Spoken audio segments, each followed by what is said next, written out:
다음 키워드는 닥터둠의 경고입니다. 월가의 대표적인 비관론자 누리엘 루비니 뉴욕대 교수가 코로나19로 인한 세계 경제 침체 가능성을 경고했는데요. 지금 특히 증시가 지금보다도 30에서 40% 정도 더 떨어질 수 있다고 전망을 했어요. 네, 금리 인하에도 불구하고 미국 연준이 금리를 전격적으로 대폭 내렸음에도 불구하고 뉴욕 증시가 오히려 하락 반전하는 데는 이 월가의 비관론자 닥터둠이라고 불리는 이 누리엘 루비니 교수, 이 교수의 부정적인 전망도 한 몫을 했습니다. 루비니 교수는 딱 잡아서 지금 뉴욕 증시가 30 내지 40% 추가 떨어질 것이 수가 있다.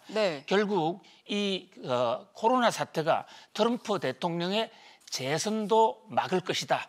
이런 부정적인 전망을 했어요. 자, 정권 시장에서는 앞으로의 시세를 전망하는 사람들 중에 낙관론자도 있고 비관론자도 있습니다. 그런데 비관론자를 흔히 우리가 뉴욕 증시의 노스트라다무스라고 그럽니다. 노스트라다무스는 지구가 멸망할 것이다라는 것을 예측하지 않았습니까? 뉴욕 증시에도 이런 증시의 노스트라다무스로 유명세를 타고 있는 사람이 정확하게 2명이 있어요. 한국에서의 외환 위기, 당시 아시아 금융 위기를 정확하게 찝어냈던 사람. 그 사람이 마크 파브라는 경제학 박사가 있습니다.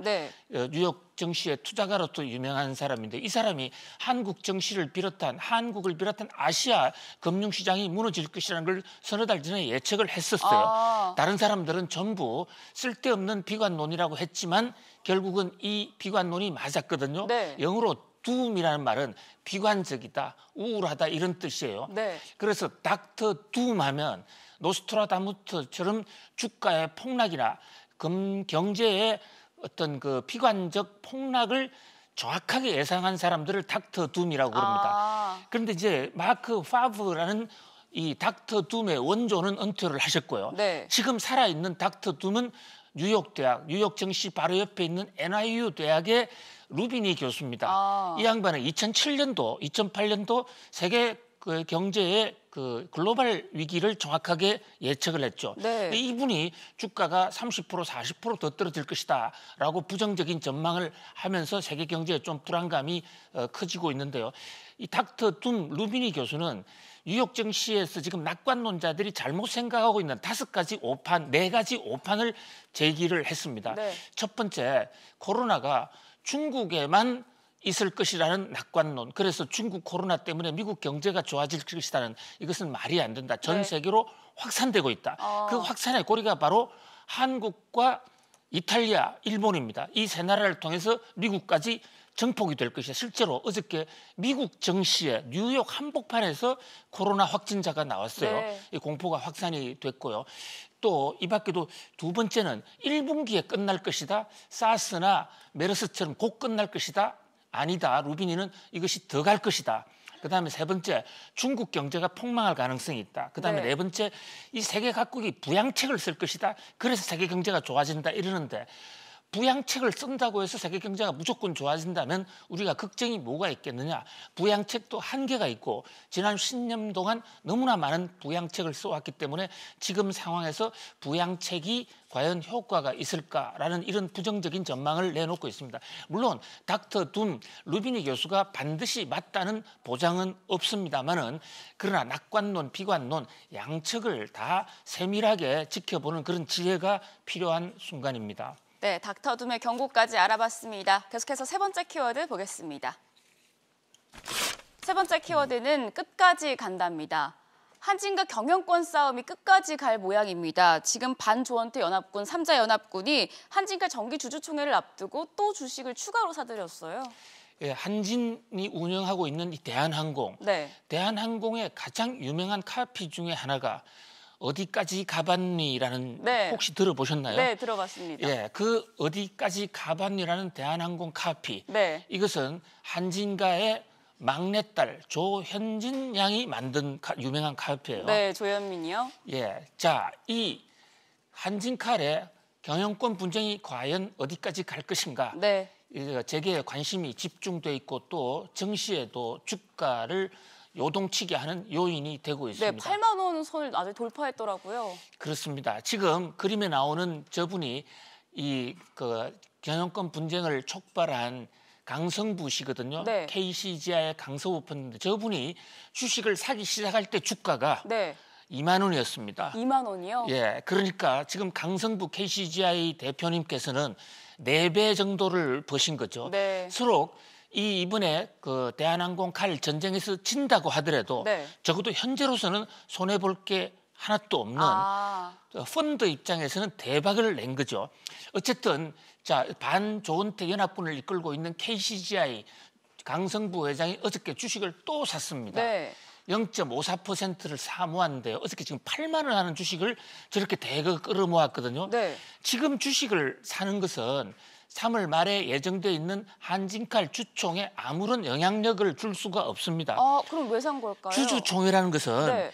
지난해 연말 주식 명부, 주주 명부 폐쇄하기 전날, 그러니까 12월 26일 날 주식을 누가 갖고 있느냐, 거기에 따라서 의결권이 결정되는 거예요. 네. 그래서 어저께 산 저 주식, 저 지분율은 의결에 아무런 영향을 줄 수가 없습니다만은 네. 그런 면에서 왜 샀을까? 여러 가지 시중에 의문이 궁금증이 정폭이 되고 있는데요.